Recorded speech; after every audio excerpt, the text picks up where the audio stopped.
All right, we're going to get started.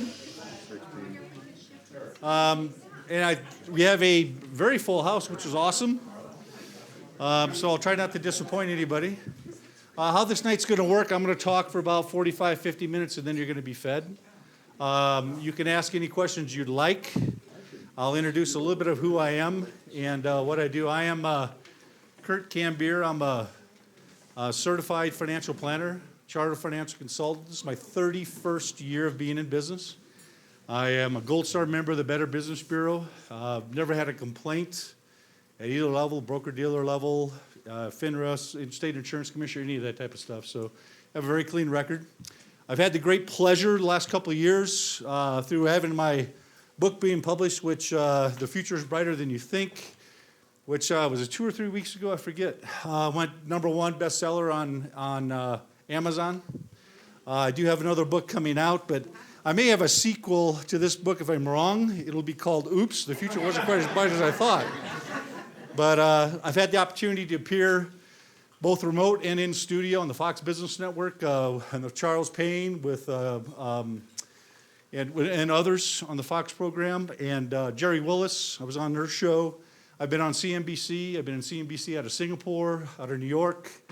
So I've been in Bloomberg News, Financial Planning, Financial Times. So I've been interviewed and quoted quite a bit because I've been around a long time. And I hope you get something out of this. Last night, it was a big hit, at least in my mind. You can ask other people. They can find out if it is or not. I'll give you a quick background on me. I grew up in Iowa. I am the product of an orphan. My mother lived in an orphanage almost her entire life, from age 2 until her mid-teen years. My dad was a high school dropout and left home at age 14.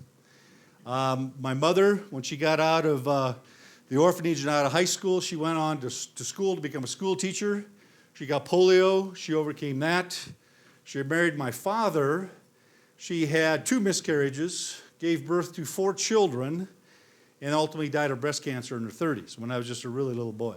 You learn a lot of lessons about life when those things happen.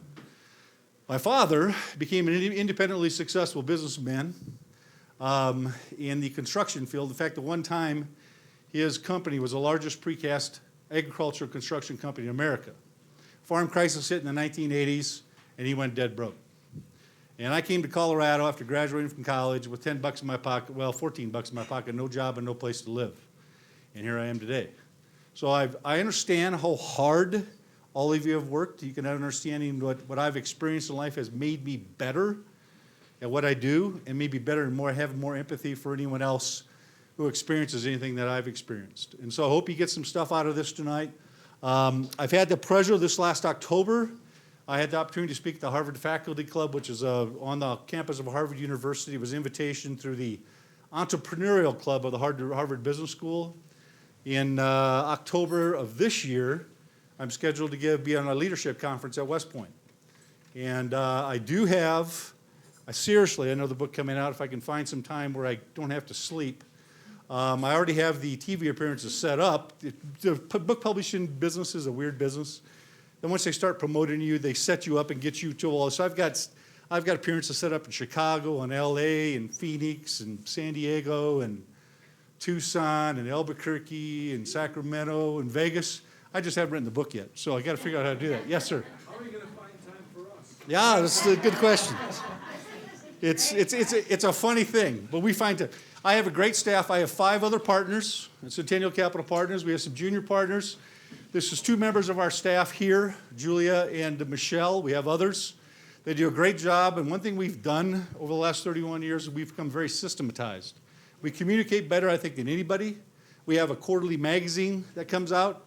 We have a weekly newsletter that comes out, and we communicate very, very well with our clients. And so I think it's one of the reasons I said earlier, I've been around 31 years without ever having a complaint. We communicate very well. We have I don't even remember the last time we lost a client. We got to have a 99+% client retention ratio. So I hope you enjoy it. I hope you get some stuff out of this. Feel free to ask any questions.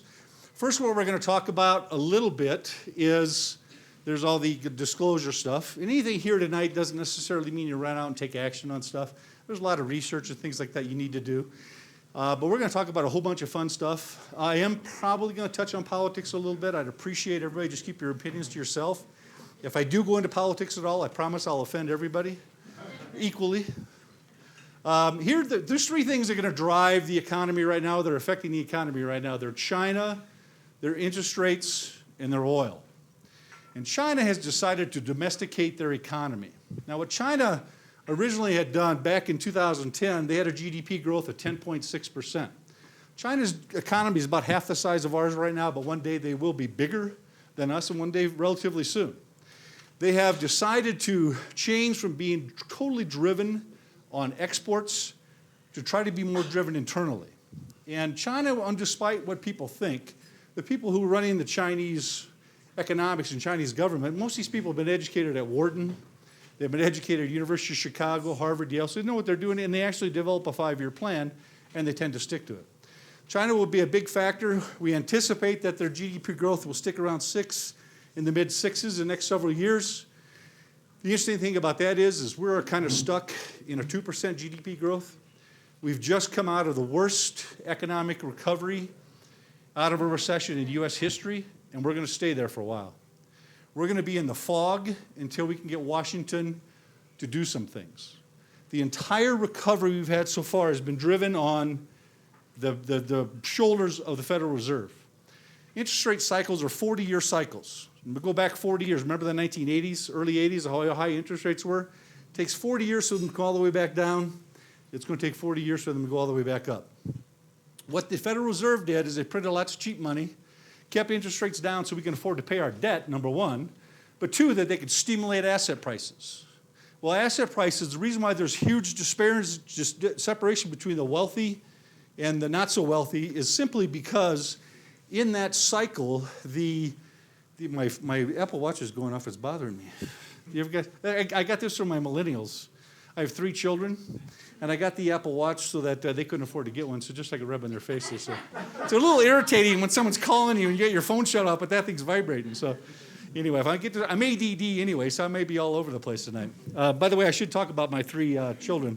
I do have 3 children. My wife has multiple sclerosis. She got that after the birth of our 3rd child. I have 3 millennials. One 23 is working as a dispatcher, doing very well. Another one who just landed in Cuba today. He's in seminary. He's a very driven kid. He is going on a mission trip. He's incredible. He works 30 hours a week. He's been offered an internship at the fastest growing church in America, and he's going to school full time. He's an incredible, high energy kid. And my daughter's going to school to be a nurse. And so I have just full disclosure of my family. It's a lot of fun. But going back into China and going back to the United States, if we get cooperation in the United States, in the federal government, we can really take off. If we don't, we're going to be in the fog for a while. Because the Federal Reserve can only do so much, and we squeezed all the juice out of that low interest rate lemon. And what's happened is every 7 years in America, we experience a recession. The last recession ended in 2009. It's 2016, 7 years. So if we don't start getting cooperation on both parties in Washington, D.C. to do some real fiscal policy, i.e. lowering corporate taxes or bringing money back, which is a Republican proposal that does have Democrat support, and doing a Democrat proposal that does have some Republican support, which is infrastructure spending. If we'll actually do some infrastructure spending, we could be in a situation where we can really do a lot, and we can really help the person that's been left behind.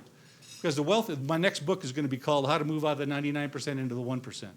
And the topic of that one made it interesting. It's very timely in this particular arena because the wealthy, the 1%, knew how to handle low interest rates. They knew that you borrowed money, you bought real estate, and you bought stocks. And a low interest rate environment from the government pushed up asset prices. So there's huge separation that's taken place. But if we do the right things with some infrastructure spending, some other things, the people who have been left behind, those jobs will be created for them, and they'll be good paying jobs. So we have the answers, and we've cooperated before. Ronald Reagan and Tip O'Neill got together and cooperated, and they had a book called Tip and the Gipper. Bill Clinton and Newt Gingrich got together and cooperated. So if we can get some objectivity in Washington, D.C. and have them work together, this country can be great. If we don't, and we don't do better in our GDP, within 5 to 10 years, we're not going to be able to pay our bills. So we got to get things moving. And I think they understand that. We just got to quit fighting. So enough about that part of it, but China will ultimately be a big player in the U.S. economy. Energy. This is a big one for us. Remember the old days when we imported all of our energy and produced very little? When gas prices went down, it was a really great thing for us. But today we lost 300,000 jobs in the energy sector. We have massive amounts of money, whether it be private equity or banks that have leveraged money into the energy sector. When we went from 1,800 wells to 698 wells, and it's actually lower than that now we're down in the 400s. If we don't get oil prices to stabilize above 40 bucks, I have a lot of big clients down, I have clients in 16 states. I have big clients in the oil business down in Texas. One of them sold his company for $800 million a few years ago. And he's sitting on a lot of cash right now, buying assets that other people can't afford to keep, that are over leveraged. But if we don't get oil prices to get above 40 bucks and stay there, we're going to have over 200 bankruptcies coming, and that'll lead us into a recession. So we've got to get oil prices to stabilize because we're such a big producer of energy today as compared to in the past. So when the oil prices fell this past couple of years, it actually hurts the producers, it hurts the U.S. economy. It does help the consumer a little bit, it does help the business owner a little bit, but it's such a spread over effect that I think that there's some opportunities here to make some money, but you got to be really careful what you do. Federal Reserve and interest rates. Federal Reserve would love to raise interest rates. Problem is the rest of the world is either lowering interest rates or not doing anything at all, but usually lowering interest rates. And like Japan went to negative interest rates, which means they're paying people to take their money, which is really odd, right? So what happens is we raise our interest rates, and let's say there's a geopolitical event. I had the opportunity to hear the UN ambassador, former UN ambassador John Bolton speak last year. And last year he said, listen, election year 2016, Russia is going to invade the Baltic states. Israel is going to have to do a preemptive attack or strike against Iran. Saudi Arabia doesn't like Iran. He said when these geopolitical things pop up and happen, they're going to run for the US dollar, for the protection of the US Treasury. Because if you look at the German Bund, I don't even know what it was today, but it's just slightly above zero on the 10-year note. Swiss is negative, and US is 1.7, 1.8. So when something bad happens, they're going to run and try and buy the U.S., the safe haven of the U.S., which could possibly spike the dollar even worse and cause, which we've already had already, a manufacturing recession. And we are the biggest manufacturing country in the world, despite what people say, we are. And in that sense, when our goods and services, when the dollar spikes, it's good for me. I'm going to my 25th wedding anniversary in a month. We're heading to Europe. I like the fact that the dollar's strong right now. I just want it to weaken after I get back.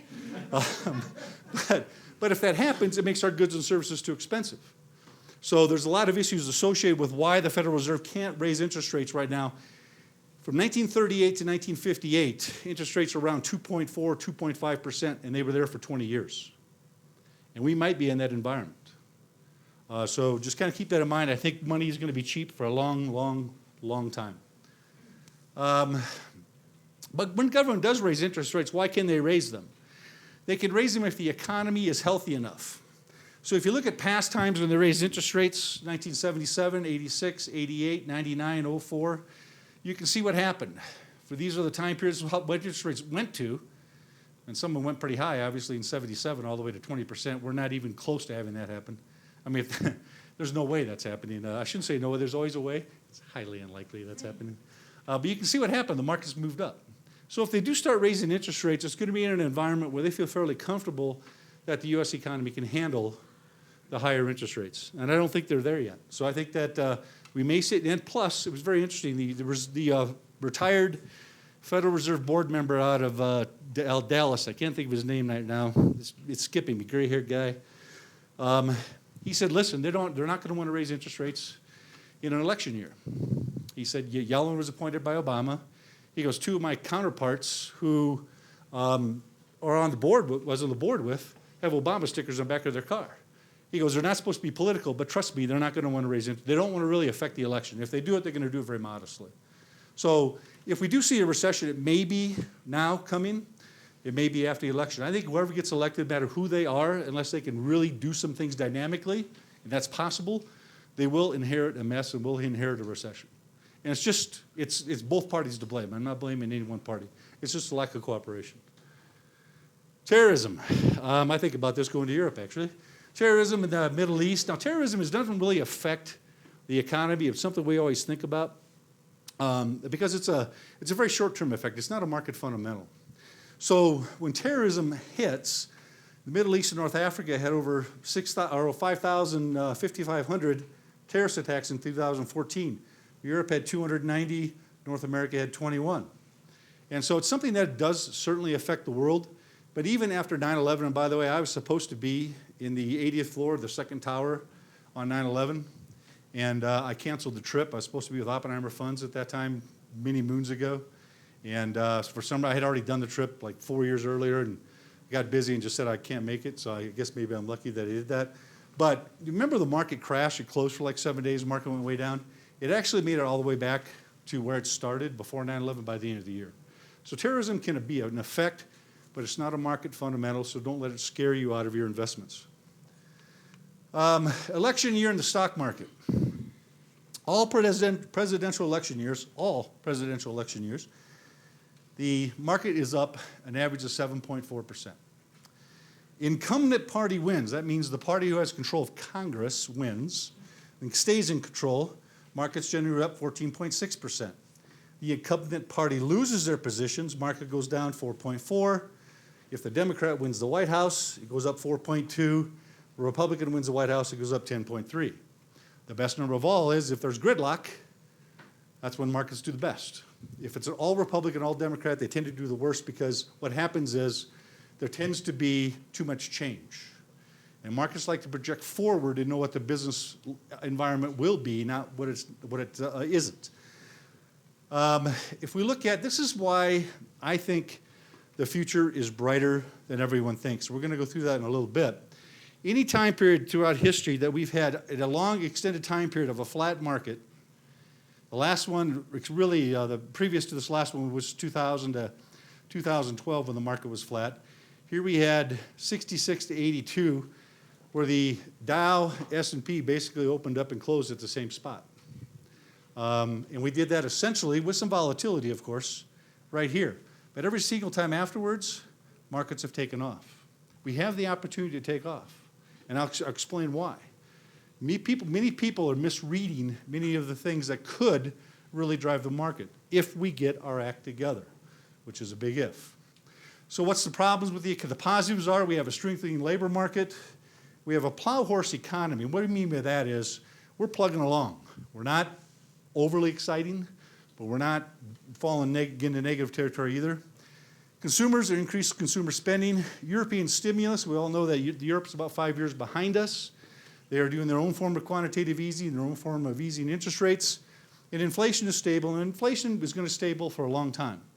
You can't have rising inflation unless you have rising wages. And we haven't had rising wages in a long time. Kurt, Yes? you haven't talked too much about the European market with Greece having its debt problem, England possibly pulling out of the Eurozone, Spain. Right. Yeah, it's an issue. There's no question. In Europe, as a collective group, is a very large part of the world economy. Remember 2 or 3 years, 2011, remember when the Greek debt issue and the European debt issues were all there? If, once again, they can get growth and not fight deflation, kind of like the United States, the reason why we're trying to pump up asset prices, the government thinks they can control inflation, but they don't think they can control deflation, because when you have deflation, people leave their houses and leave them behind. When people have inflation, your house goes from $400,000 to $500,000. Most Americans think that's good. It is if nothing else is rising, but if everything else is going up, that's called inflation. So in Europe, they're actually trying to, in the United States, we're trying to create a little inflation. So you're going to see that low environment. If they can create a little inflation and avoid deflation, they'll be able to cover their bills. But if they can't, and you kind of remember a few years ago when the Italian debt kind of creeped over 6% and that kind of thing, and it was like, oh my God, it gets to 6.5%, they're not going to be able to pay our bills. The reason why we're going to have really low interest rates for a long time, my friends, is we can't pay our bills.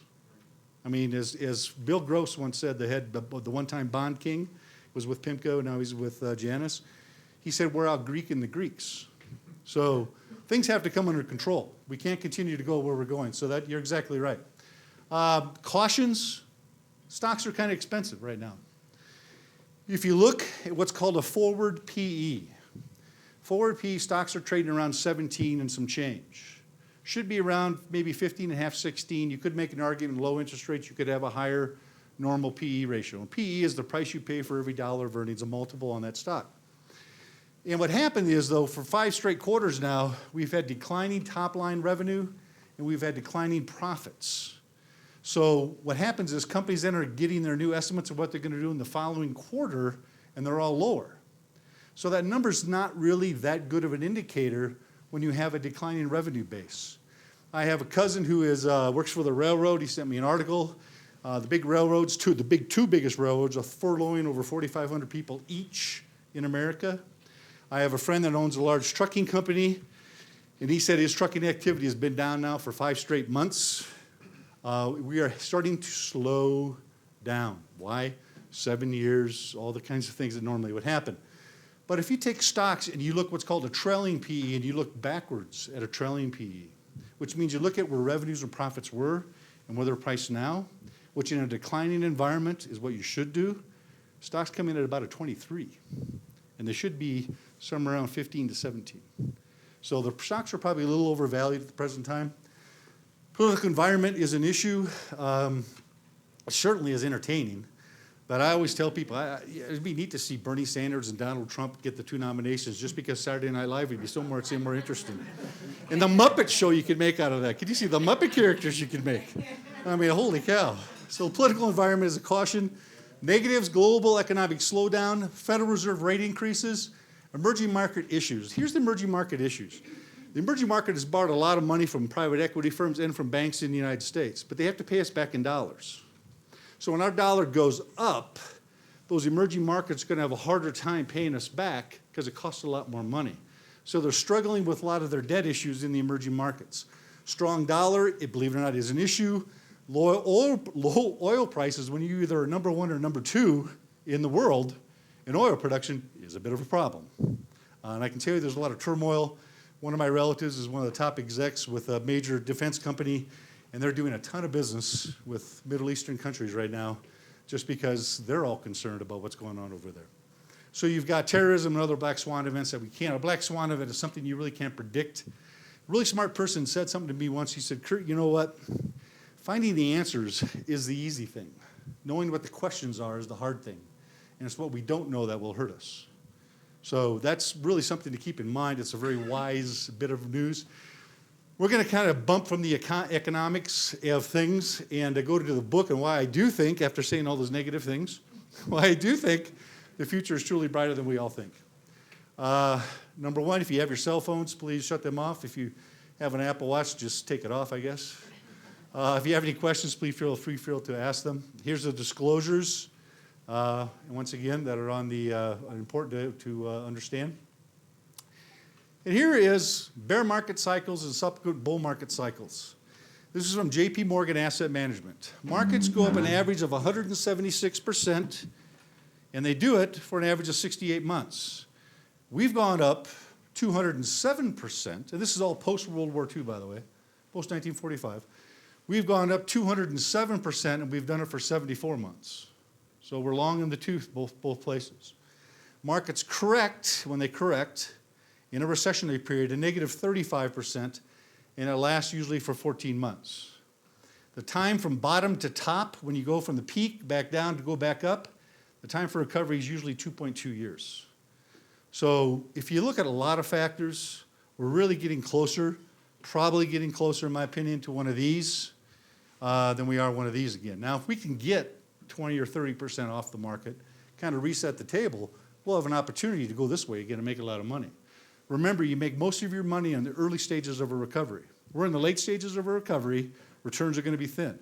Early stages of recovery, you can do index funds, you can do things like that and make a ton of money because everything's going to go up. Right now, it's a real selective market. It's more tactical, it's more stock picking, it's more individualistic. It's harder to make money in this type of a market. The risks on the downside are significantly higher than the risk on the upside currently, okay? Wall Street waltz. The data reveals that when the market goes up, they go up an average of 176% or an average of 68 months, and they go down an average of 35%. Hence the Wall Street waltz. Markets go 5 steps forward, one step back. It has always been that way, not perfectly, but that's essentially it. You can't time the short-term movements in a market, but you can time the business cycles, not really time, but you can kind of read the business cycles, and you can read the market movements. And so that's why we call that, in my book, I refer to it as the Wall Street Waltz. An example of someone who turned 62 in 2014, the reason we use that is I actually wrote the book in 2014 and got it published. The person who has been born in 1952 when the S&P was at 25. So in 1952, the S&P was at 25 in 1952. In 2013, it broke above 1,800. But during this meteoric rise, we experienced many difficulties. And if we always focus on the difficulties, we lose a lot of money. One is the Korean War. 2, Vietnam War. 3, assassination of President Kennedy. The impeachment wasn't really impeachment, it was a resignation, or would have been an impeachment of President Nixon. The Arab oil embargo, remember that in the 1970s?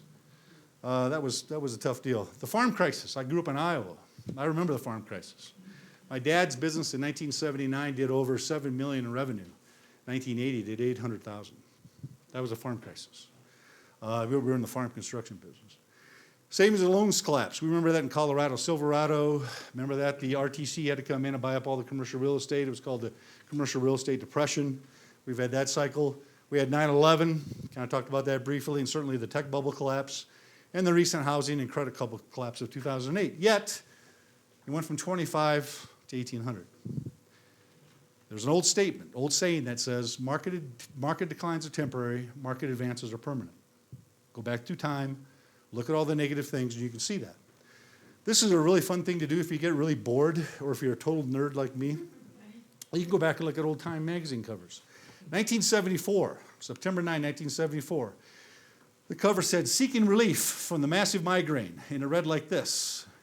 In other words, you got to stop listening to the noise of the articles because the noise is very negative. It'll mislead you. Remember, negativity sells advertising. When the market goes up 500 points and everything's green, everybody turns the TV off and goes out to dinner and goes for a walk or rides their bike. But when the market goes down 500 points, everybody's in that situation where they're glued to the TV and they're selling tons of advertising. So they're always going to overhype. I can tell you when you go on TV, one of the things that happen, they call you and they say in the morning, they say, "Hey, we got someone's going to take the positive side of Home Depot. Can you take the bear side of Home Depot?" And if you can take the bear side, whether you are or not, that's why they'll get you on TV. That's how the game is played. It's all about selling advertising. But what this article read, it said investors have been heightened by an economy that seems out of control. The stock market has been scarcely so shaky since 1929. A Gallup poll published last month found that 46% of adults feared a depression similar to the classic one of the 1930s. Does anybody even remember the recession in 1974? I mean, but at that time, the media and everybody was like, "Oh my God, the world's ending." The world ends about every 5 years, according to the media. And yet it hasn't ended yet. December 3, 1984, I do remember this. Bankers now face their most strenuous survival test since the Great Depression appeared in Time magazine. But my all-time favorite was August 13, 1979, in Business Week, and was called The Death of Equities. And what it said that the old attitude of buying solid stocks as a cornerstone of one's life savings and retirements has simply disappeared. The death of equities is a near permanent condition. Do you know what the Dow was in this day in 1979? 850. It's a little higher than that today. But if that's the death of equities, that was quite a resurrection, right? So if you follow what's in the media, you're really going to be misled. Okay, this is an interesting little exercise that I like to do because what happens with people is we tend to chase returns. So if you have 3 portfolios over 5 years, first portfolio, year 1 gets 15%, next one 10, next one 7. Which one does everybody want? Human nature, you want 15. Next year, 15, 10, and 7, which one do you want? 15. Third year, 15, 10, and 7. Which one do you want? 15. And in fact, if you're using me and your genius brother or neighbor is earning 15 and I'm getting you 10 or 7, you're probably saying, "Why am I paying this knucklehead some fees? I can do this on my own. It's easy," right? So the next year, you lose 40, you lose 35, you lose 5. Which one do you want now? You want the 5. Next year you do 15, 10, and 7. I do this all day long. Almost 99% of the time, that's how they get answered. I want the 15. I ask you, which one has the most money? It's the 7, by 20%. It's consistency of returns and not going backwards. See, this is roughly the long-term average of the S&P. This is roughly the corrections that you see in the S&P. This, if you're making 15%, you're probably taking a whole lot more risk to get that 15. You just don't know it yet. And so you're going to take a bigger bath. This is under the average, but you're probably allocating a lot less conservatively, and so you're not getting your hat handed to you. So it's a big distinction, all the way from 124,000 to 95,000, 20-some%. It's a big difference. All right, this is fun here. This is where everybody misses this.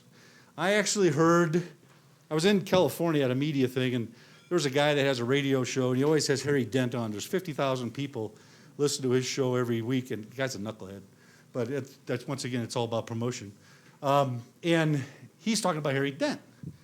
And Harry Dent completely misreads the demographics. He talks about how the baby boomers are getting older and the market's going to fall into a hole, but he doesn't even account for the biggest part of our demographic group.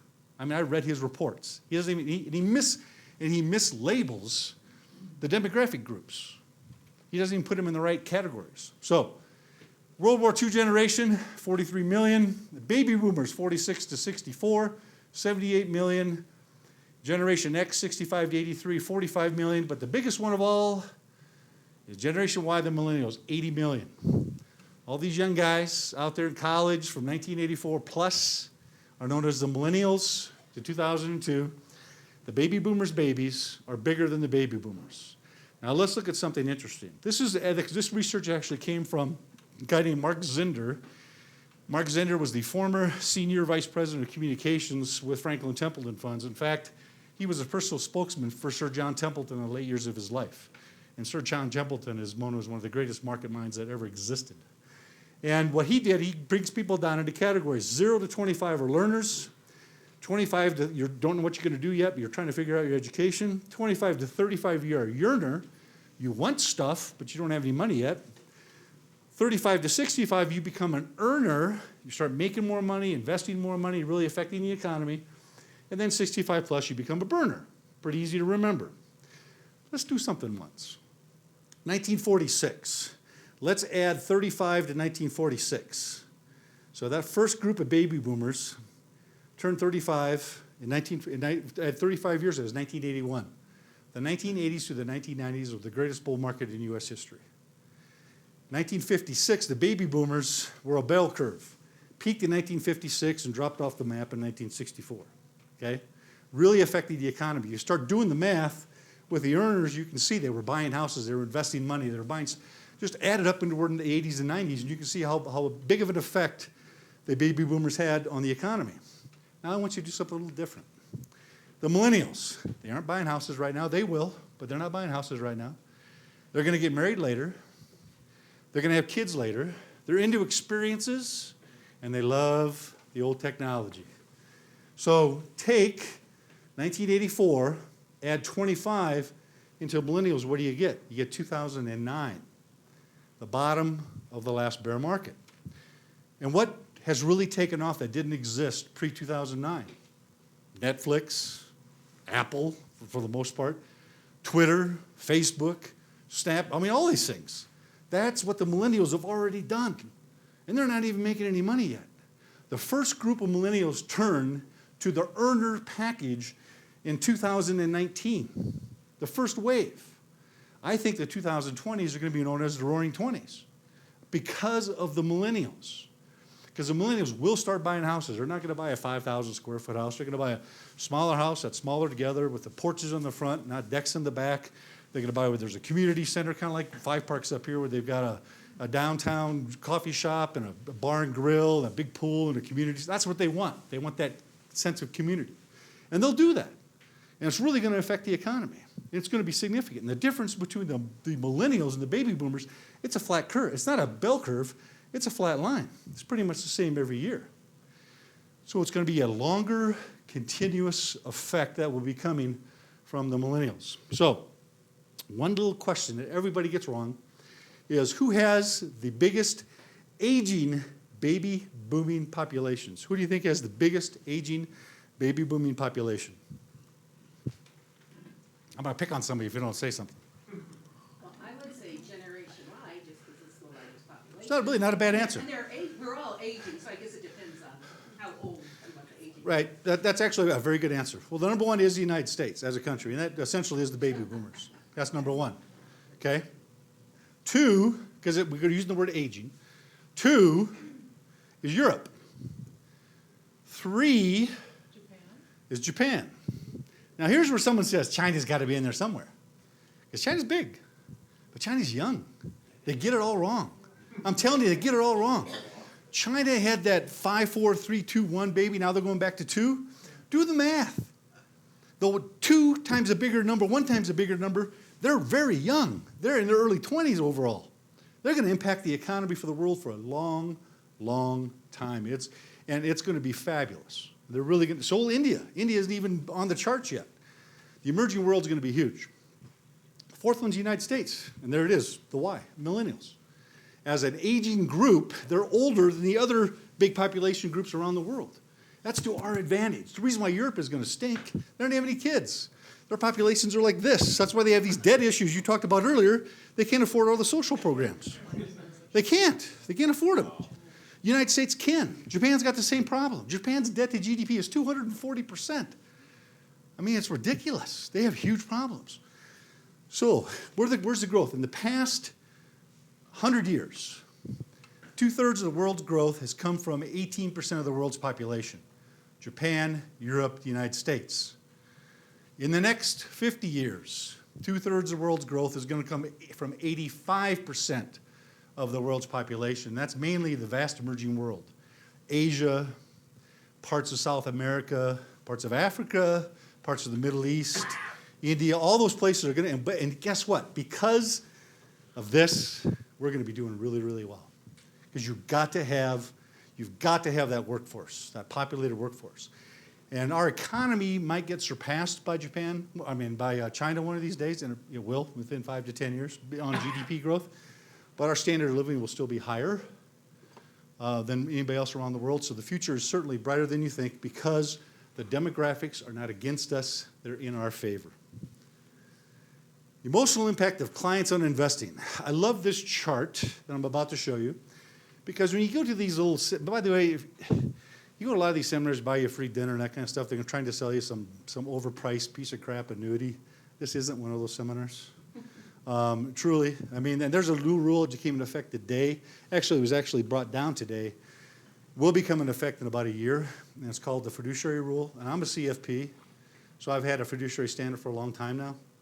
But you can go to a lot of these events, and somebody called themselves a financial advisor. Anybody can call themselves a financial advisor. Most of those guys just have an insurance license. They're going to shove you into some overpriced annuity. It's going to make you hold your money for 15 years. I'll talk a little bit more about that in the future. I'm not that.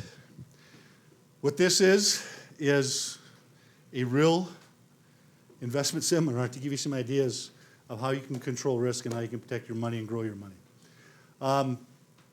1988 to 2008, not a great time period to show a chart on equity returns because 2008 was a pretty bad year, almost as bad and really close to the Great Depression. The S&P 500 averaged 8.4% over that 20-year period. But what did the average equity fund investor? These are people that are investing in equity funds. They got an average of a negative 1.9. Why? Because they invest with their emotions. They buy high and sell low. They chase the next hot fund. This fund's not doing well, but Bob, my neighbor across the street, he's been buying this fund. That's been doing really great, so I run over there, and that fund goes down, and, well, that didn't work out so well. And that's why people don't make money. They don't have a consistent plan, and they get emotional with their investing. The biggest obstacle to investor success is not a fee, is not the market, it's themselves. And I'll show you that in a little bit. Making a good offense, a good defense. I run what I call the I love you, I hate you portfolios. And what do I mean by that? I mean, I love you. I hate you. I love you. I hate you. I love you. Sounds like my kids when they were younger and wanted something from me.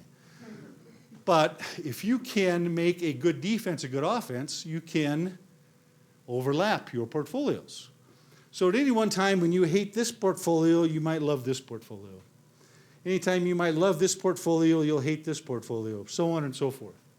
So what we do is we do run portfolios that will be low cost indexes or ETFs, maybe individual stocks and bonds. And by the way, well, I'll talk a little bit more of that in a little bit.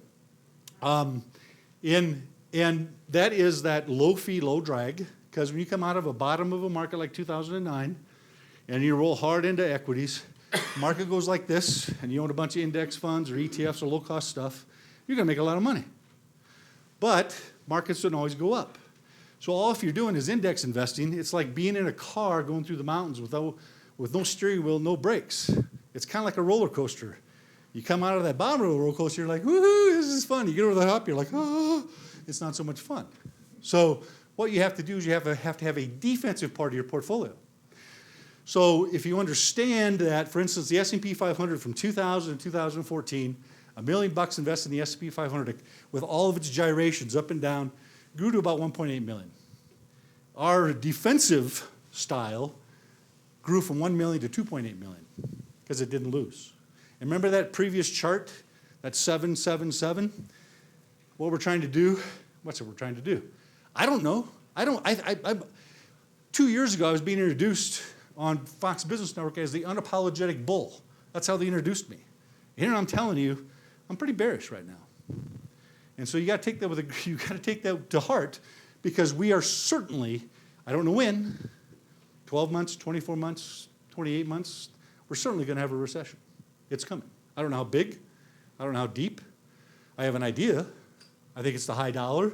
I think it's a decline in manufacturing. I think it's the further destruction in oil prices that could cause that. But maybe some other catalyst. Might be a war in the Middle East. Who knows? Someplace else. Then and now, risk is not understanding what risk is and what risk isn't. The day-to-day movements in the stock market is what people think risk is. That's not risk. What risk is running out of money. That's what risk is. So if you look today and you need $6,000 a month to live, and a lot of people are going to live 20, 30 years in retirement, you might need $12,000, $15,000, $18,000 a month. And if you flatline your money, you're not going to have enough money at the time period you may need it, because the older you get, healthcare costs go up, not down. You may not travel as much, but you're spending money other places. And in fact, you want to see the impact that the baby boomers are going to have. We have 2.5 million beds. I used to have the endorsement for the Colorado Bar for long-term care planning for their membership. So I've written articles for the Colorado Lawyer and all that kind of stuff. So this is a subject I know really well. We have 2.5 million beds for long-term care and assisted living in this country. By 2020, we'll need 12 million. We only have the construction capacity at max to increase that number by 5.8% per year. There will be an impact on the economy from the shift of money from the baby boomers going into that type of care.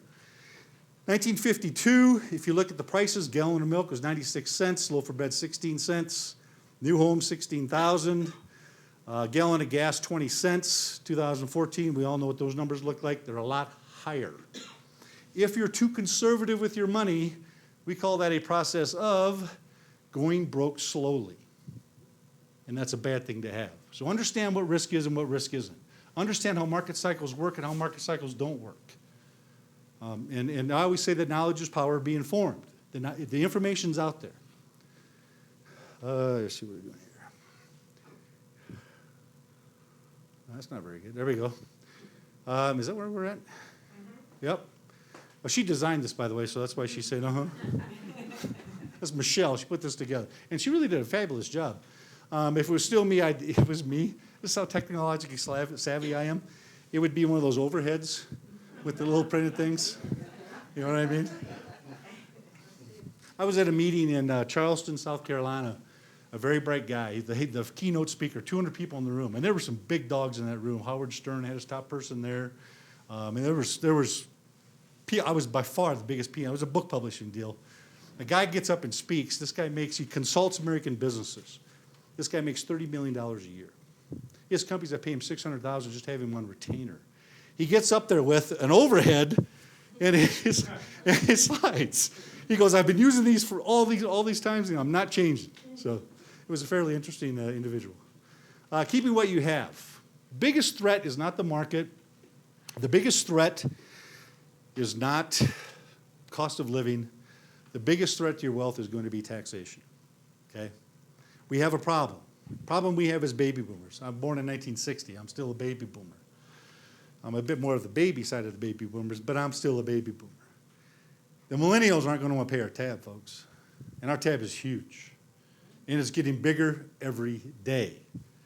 And they're going to have to tax somebody to fix it. Now, government, if they do the right things, the way you create higher government revenue is not by higher taxes, but by creating a velocity of money that moves through an economy, i.e., infrastructure spending, i.e., bringing back corporate money from overseas. I mean, Honeywell and United Technologies were going to merge. Honeywell has $110 billion overseas, and they can't bring that money back. They called off the merger because in order to do the merger, Honeywell would have to borrow money. I mean, that's just so stupid. We should bring it back with strings attached. I said, you know what, we ought to building factories in the United States is what we ought to do. You ought to train and educate your employees. Julia's husband is an electrician. They're dying to find electricians to work. They can't find anybody. Plumber, those are good paying jobs. If we would just, not everybody needed to go to college and get a history major and spend $100,000. We should have had kids going to vocational school and get some training. But if we bring that money back, guess what? We're going to increase the workforce and we're going to do well. And who's going to benefit from that? Those folks who haven't been benefited in 10 years, 15 years from this economy. It'll be a big difference. But, go back on my horse on that. Taxation. Here's what happened, the last tax bill.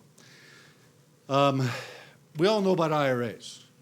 IRAs are one of the worst things you can pass on, inherit in a family. And they may very well get worse. President Obama's budget proposal, and didn't pass because we haven't had a budget in like 10 years, but in his budget proposal, what he wanted to do, right now when you inherit an IRA, you have three options. And that's not husband to wife, it's tax-free. But when it goes to your children, they have three options. Lump sum, 5-year payout, or what they call a stretch, required minimum distribution at their younger age, where you can really carry that number out a long ways, right? He wanted to eliminate that last one, because that's the way that money compounds the most. It doesn't get taxed right away. He proposed that you have to take it all at one time or over 5 years. Now, if you have $1 million, $2 million in your IRA and you have a kid or two, a child or two, and maybe they're already successful making 6 figures, and they already have a tax problem, they just hit that $400,000, $500,000 tax bill, which over 50% of their money goes, and 50% of your money goes bye-bye. It's been proposed twice. He's also proposed to require required minimum distributions on Roth IRAs. Non-taxable, right? But guess what? It goes back into the economy. You got to put it somewhere, and then it's going to be taxed. They're trying to tax it. The biggest pot of money in America is what's in IRAs. IRAs, 401ks, there's more money in that than there is the entire capitalization of the U.S. stock market. Because they got gold, people got annuities, they got fixed, they got everything in there. They got real estate in there. It's the biggest pot of gold. And I always tell people, 401ks and IRAs are the best thing the federal government ever did for themselves. Because they're going to tax it. There's ways to avoid that. I can show you ways that you can pass, upon your death, your money to your heirs, your children, tax-free, and eliminate the federal government. And it's easy. It's in my book, but I'll give it to you tonight because I'm a nice guy. The easiest way to do it is I've had tons of people. I've had people with enormous wealth do this, and people with not so much. But it's easier if you're very comfortable and you have rental properties, and you don't need to live on your required minimum distributions from your IRAs. Most of my clients find those a nuisance. They hate it. They have to do it. They complain about it. I got to take that out and pay taxes on that. How can I avoid that? Well, you can't really avoid it. You got to take it out. But what you can do is you can take it, and after your wife is named your beneficiary or your husband is named your beneficiary, you have full control of your money during your lifetime. Don't name your kids as contingent beneficiaries. Name a charity. Name your church. Name the college you went to, a scholarship fund for poor kids. Name an environmental charity that you're very tied into. I don't care what it is. Name the charity. Government can't tax a charity. Money goes tax-free to the charity. And the question is, what about the kids? I didn't forget about the kids. Take that RMD and buy a life insurance policy. Life insurance, if it's held appropriately, is not taxable in an estate. So all of a sudden, rather than giving, if you have $1 million in an IRA, you really only have $500,000 because the government's going to take half of it. If I could show you a way like that, and there's other ways like Roth conversions, there's ways to avoid that, there's ways to limit taxes on Roth conversions, a ton of things. And I've been doing this so long that there's lots of things you can do. What about a trust? In what? Like to put all your money in real estate in a trust for your children as a. If you give it irrevocably away, it's called an irrevocable trust. Understand a irrevocable living trust where you still have control of the asset or you still have some say in it doesn't take it out of the estate. It does not take it out of the estate. So it can be. Now, real estate and different assets, like real estate itself, gets what's called a stepped up in basis under current law. And oh, by the way, they tried to eliminate that too. So they're really trying to, they're going to find, the reason why we have a Constitution and the Bill of Rights, this really chops my, whatever, it really hacks my, gets in here, is not to protect us from each other. It's to protect us from the federal government. When that was originally set up, that's why they set that up. That's why we became an independent nation. That's the body of the thing. And the government's not going to be our friend. They're going to save themselves. I mean, during the Great Depression, what did they do? Why did Fort Knox come about? They went and took all the gold and silver. They had to save themselves. Okay? So it's a situation where there's ways to properly limit the amount, and legally limit. You can't completely eliminate in many cases, but you can significantly reduce the amount of taxes you pay upon passing assets to the next generation. You just have to be creative. I know a ton of them. I have had clients do foundations. I've had oil and gas deductions against, I've had all kinds of things that we've been able to eliminate taxes. We can help you do that. Can't do it alone. First thing, you got to find a qualified individual. What a qualified individual isn't is someone who calls themselves a financial advisor. Look at their business card. If they don't have an RIA, if they're not going through a broker-dealer, they're an insurance salesman. Okay? That's what they are, period. And they can legally call themselves a financial advisor. I am a CFP. I am a CHFC, Certified Financial Planner, Chartered Financial Consultant. You've got to take classes. You've got to do continuing education. Look for that stuff. You can look in someone's background. I would encourage you to look mine up. You can go to FINRA, which is the Financial Industry Regulatory Authority, which is part of the SEC, and you can look up the current person you're working with or me and find out if there's been any disciplinary actions. In 31 years, I haven't had anything. I've seen people who have had so many. I had one guy that moved to Colorado. He changed his name. And I've tracked him through and this guy had pages of stuff and is still in business. So there's ways to protect yourself. But here's a study done by Vanguard. And Vanguard does a great job. In fact, in Fiduciary News Magazine, I actually took the counter-argument to John Bogle. John Bogle said, you should always index invest, and that's all you should do. And I said, that's right 50% of the time. Because 50% of the time the market goes like this, that is what you should do. But the market didn't always do that. So you take the last, we go from 2009 to 2016, Vanguard looks absolutely fabulous. In fact, if you want that article, I have it. We can get it to you. Or if you want to look at just like Kirk Cambier, Fiduciary News, it's out there. It's all been compliance approved, all that kind of stuff. But they did great. They kicked everybody's tail. But go the 5 years previous, from 2004 to 2009, they got beat by everybody. So it depends on the cycle. So you have to invest differently for different cycles. But what Vanguard said, and this is a very good, this is called Quantifying a Vanguard Advisor's Alpha. And they said they just studied people use Vanguard's funds and did it themselves, and people use Vanguard funds and use a financial advisor. And what they found, net of all fees, with a financial advisor, you made 3% more per year. I have the whole thing. I give it to everybody that I see. It's a big, thick study. I have the summary, because some people just want the summary, and some people want to know how electricity is made, so I give them the whole thing. But I have a lot. I really connect with engineering clients. I have a ton of engineering clients, Oracles and all those guys. I've got massive, just because I connect on that math level. But the issue that they said is in a normal market year, there's no difference, and that's true. if it's just this nice little la-la land, everything's kind of going the same, what you do, what I do are going to be very similar if we're invested very similarly. But when markets go like this, what happens is people chase winners. They're not investors, they become speculators. They start chasing what has gone up, and they start buying high. And when markets go like this, they panic out of a long-term investment program and they lose money.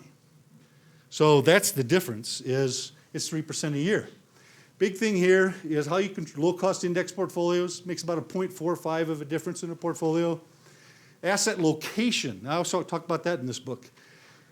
Assets you have located. We have favorable tax laws currently. They're trying to change those too. Currently, they have favorable tax laws. Capital gains rates are at a much lower for most people, and sometimes if you're on the lower end of income, and so we can maybe help you get there sometimes, there's creative ways to do that as well. I don't mean that like take your income away, I'm just talking get some tax-free income. That capital gains can be zero. Ordinary income is the worst type of income to pay. It's the highest, right? So you should have your stocks, your real estate, things like that in a non-qualified or non-IRA account so you can take advantage of the capital gains and more favorable dividend laws. You should have your income assets, like bonds, other income assets, in an IRA because they're going to be taxed as ordinary income anyway. So asset location can make a big difference. Income investing, you see wealth management, regular rebalancing, spending strategy, and drawdowns. That's where the I love you, I hate you portfolios come in. Because if it's an I love you moment in your go-go stock index, low-cost portfolio going like this, and you need money, that's where we're going to take it. But when the market goes like this, and the other portfolio is more stable because it's got the stops in it, that's where we're going to take it. That's why the I love you, I hate you changes all the time. And that makes a huge difference, a little under 1%, on the overall net return that people have long-term on their portfolios per year. Because you got to know where to take, because there's something called negative drawdown. That's what that is, spending drawdowns. If everything is invested the same way, and you're in this 2008 environment, you're selling an awful lot of shares to get that money to buy that chicken dinner. Where if you have a more defensive part of your portfolio, you can save yourself. Advisor guidance to adhere to a financial plan, that's number one. Remember that thing about the emotional thing? While the market did 8.4%, the average investor lost it and they had a negative rate of return. It's because they were listening to the noise and they were panicking. They didn't have a plan. They didn't have a strategy. They didn't stick to the strategy. This is why we get paid, and that's what the difference is. And that's why it's so important. And that's why you don't need to have an overpriced, expensive annuity. I'll tell you the fiduciary rule, what I think is great. I mean, it's a rule they could have written in 20 pages, but typical of Washington, it's like 600 pages. So it's a rule that makes a lot of sense, where a person is supposed to have the good interest of their clients first above theirs. Boy, that sounds good. I can put that in one page. You don't need 600. It's like everything you do in Washington. There's all this pork attached to it. So all of a sudden, there's all these other things that come associated with it. The reason why we haven't had any productivity growth in this country is very simple. One, we've had a massive health care bill. Right or wrong, we had a massive health care bill that took a lot of compliance. Two, we had Dodd-Frank. Hundreds and hundreds of pages that have a lot of compliance. Now we have the Department of Labor ruling on the fiduciary rule, which in itself has lots of good things. But it's going to cost tens of millions of dollars. I refer to all those acts as the Attorney and Lawyer Job Security Act, because it didn't add anything to the productivity of the economy. And I have some of my best friends are lawyers. My brother-in-law is the head lawyer for General Dynamics. Great guy, really smart. But that's what that was. And it didn't add anything to create jobs, and that's where we spent all this money. The economy's doing better, and the people down here haven't gotten anything. It's because we had to spend everything on complying with regulations. And it really hurts the economy. How can we work together? Well, how I do it is it's just a conversation. We had most of the room last night and through today when Julia followed up, set up just a conversation. I've been in business a long time. I'm a busy guy. I kept next week pretty much clear, a little bit the following week. All I asked for people to do is come in and talk to me. Not to bring any of your papers, I don't want to see anything. I just want to talk to you because I have a set system that we utilize for investment management. And that process is a 4-step process. First step is the discovery. Second is the strategy. Third is implementation. And number 4 is the monitoring and adjusting. We communicate better than anybody with our clients. People ask me, how can you do all this stuff? Because we are systematized. I have great staff. I have great partners that do stuff. I have a partner that does all the 401k stuff. I got another partner that does all the insurance stuff. I concentrate on what I can do. And it works really, really well. But what the process is, I believe we do it all wrong in the financial business. Every time you meet a guy, first thing you want to do is they want to see how your portfolio is. Let's just do a fact finder and figure out what's going on. That's all backwards. What I want to do first is I want to organize you. So what I do with the first relationships I meet, and this is the last chapter of the book, it's called a community call to action, is I give everybody a free, that wants it, and this is for you. You don't have to do business with me. You just have to come into my office and chat with me for a half hour and let me show you my system. Don't bring any of your papers. I don't want to see them. I'm just going to tell you how we do it, and you find out whether or not it's worth having another appointment. But by doing that, I'll give you the free waterproof and fireproof safe. I also have a filing system. It's all color-coded. This is all your medical information. I can tell you, I've been doing this so long that the biggest mess is when you die, because we never think we're going to die, and you leave a disorganization back for the family. And I'm just as guilty of as anybody else. So you organize your health records, your living will, what prescription drugs you take. So if all of a sudden, if dad collapses or mom collapses on the floor, all you got to do is you got to run in and you got to grab this, and you go to the hospital. That is, as I said, my own processes. I believe that you live large, you laugh often, and you love always. You pay it forward when you can. Living large is experiencing life in Colorado, in this beautiful state, and participate in all the great things it has to offer. Laughing often, too many of us take ourselves too seriously and need to laugh at life a little bit more. That's why I think this political year is comical. I mean, it's just how I look at it. But you want to love always. I love all of you, and I want you to understand that. It's a situation where this is a gift that you owe me nothing for. It's my pay it forward. If I can make your life easier in a time period when it is absolutely difficult for your family, then meeting me was a good thing for everybody, and that's what I want to have it be. That's your medical stuff. But inside this, there's stuff for your bank records, stuff for your investments, your house, your real estate, your club memberships, your passwords, your credit cards. I give a little sticker when my business card goes in. We also fill this out. This is called the Peace of Mind Checklist. All the stuff goes in there, you fill it out, and we take a copy of this and put it in your file, if you work with me, in our office.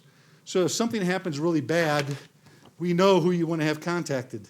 You grab this, you go with the family member, you grab my business card, my cell phone's on it, I don't care when you call. You call me and say, hey, Kurt, Mary's going to the hospital, I need your help. We go, we pull your file, and we contact the people that need to be contacted so you can concentrate on your loved one. That's a gift. That's how things should be done first. Should be organized first. Then we can walk you through that process. So by just coming to my office, you get this. This is about $40. This is about $40. About an $80 retail value. Free. I don't care if you don't do business with me at all. I've been doing this 31 years. I've been very fortunate that I've been very successful. We work really hard. I love what I do. I'm never going to retire. I'm just going to get old and irrelevant one day. But that's okay. So when we're done, they have my calendar over here. You guys can certainly say, hey, you know what? I only have so much time because I am going to Europe with my beautiful wife for 14 days. She reminded me, she goes, you know, this would be the first trip that we've gone somewhere that hasn't been for business because I have clients all over the place. And if I'm on TV in New York, she comes with me and we spend the weekend, that kind of stuff. But I started thinking about that a little bit. I said, wait a minute. The people that are going with me are clients. They're very good friends. But anyway, that's a different story. But so I have a couple of weeks where you could come in and just talk to me and get yourself a free safe and find out if I can help you. And if not, that's it. I don't care. If I can help you, we'll have a great relationship. And I have an awful lot of people that can certainly answer appropriately for the things I've done for them. So I thank you. I really do love you all. I mean, I realize it's an odd thing to say, but I'm a big teddy bear. And I really am grateful that you're here. I'm hopeful that some good things have come out of this for you. Looks like they have your salads there. If there's any questions while they're handing out your salads, anything like that, I will certainly answer them. I'm gonna be around. I'm not eating, because I've decided, I'm a little short for my weight, and I'm not getting any taller. So my wife has said, you know what, I'll make you something at home, and I'm gonna have a salad, I'm sure of it. Salad, probably some egg and shrimp or something in it, but you know, it's all right, she wants to keep me around. So is there any questions right now? Go feel free to hand out the salads. Is there any questions anybody has? Yes, sir. Where do you live? I live in Golden, Arvada. My office is, that's a great question. My office is, we own the office building on Bowles Avenue. Yeah, we bought a building 4 years ago on the west side of Bowles and off of C470, when Bowles dead ends into the side of the mountain. I mean, literally, there's a road closed sign. You hang a left, we're the 5th building down. We have the whole building, myself and my partners. So I live close to here. That's the reason, one of the reasons I do this is because it's easy for me to get home.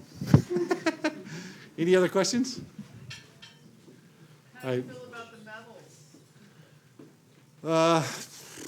metals? It's, boy, that's a, you know, that really has affected the emerging markets.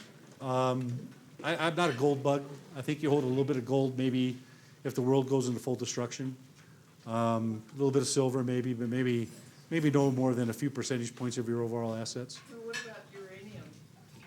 I really don't know much about uranium. We haven't really invested in that. If we do invest in any type of mineral, we don't really buy the mineral direct or any type of metal. We'll do it through some type of fund or some type of ETF, which may be inclusive of many things in that category. Okay. I do like oil right now, actually. There's some ways to make money in oil, but you got to be really, really careful. But you can make some money there. It's really discounted. Buy what's out of favor is what I'm saying. Any other questions that I can answer?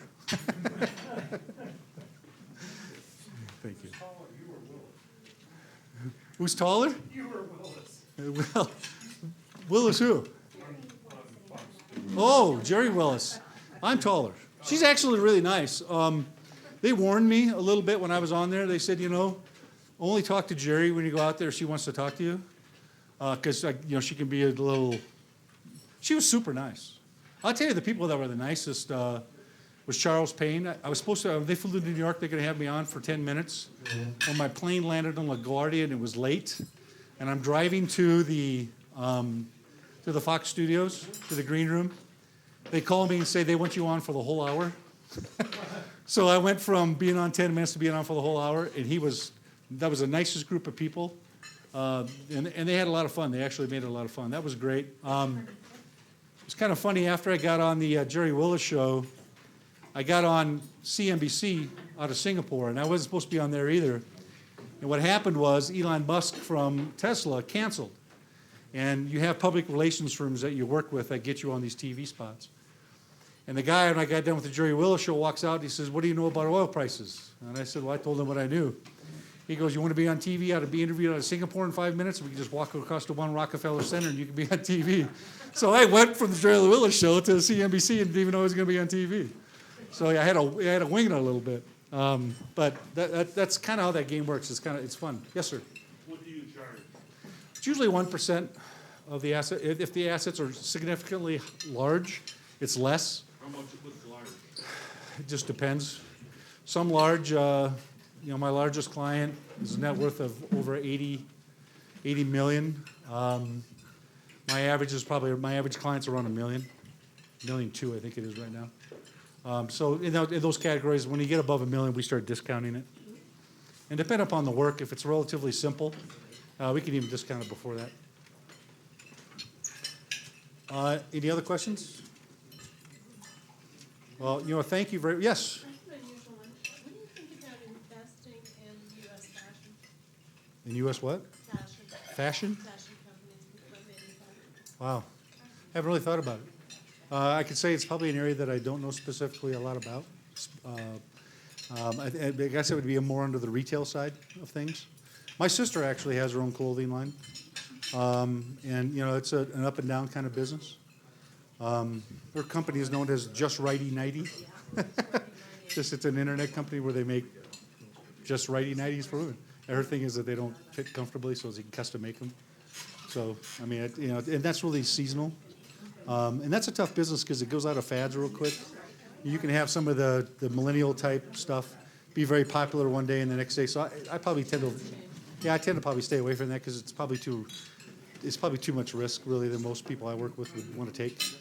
I do think there's sectors to make money in today. I think banking, big banks, and been beating them for a long time. Those might work out. You got to be selective. I do think oil is a place, but you got to be really selective because a lot of companies have debt problems. And what about rental property? You mentioned Love rental that's properties. a really good thing. Yeah, I think rental properties are great things. They're tremendous. You have somebody else pay your mortgage and, you know, the only thing I have is I've had clients that have had 15 to 20 rental properties. There comes a point in their life where they get tired of having all the dang upkeep. They get that when they're going to the airport. The classic example is they say when I'm leaving for vacation and I'm about to go to the airport and I get a phone call that the basement's flooded. You know, those kind of things. So eventually they ultimately end up doing some things to sell them or maybe do 1031s, which the government also is trying to eliminate. Which a 1031 is you can transfer one property to another property and that kind of thing. But I think rental properties are great. I think real estate's great, long term. Yeah, short winter time, you gotta do it the right way. Lots of things, you gotta use a fiduciary, all these, yeah. Yeah, but it's good stuff. Anything else? Thank you. Thank you. Appreciate it. Thank you. Enjoy your food, and I'll come around and say hi and answer any other questions. And shoot, take advantage of that opportunity to chat with me, because it really is what I say it is. It's just a conversation. It's very casual, and it may work out.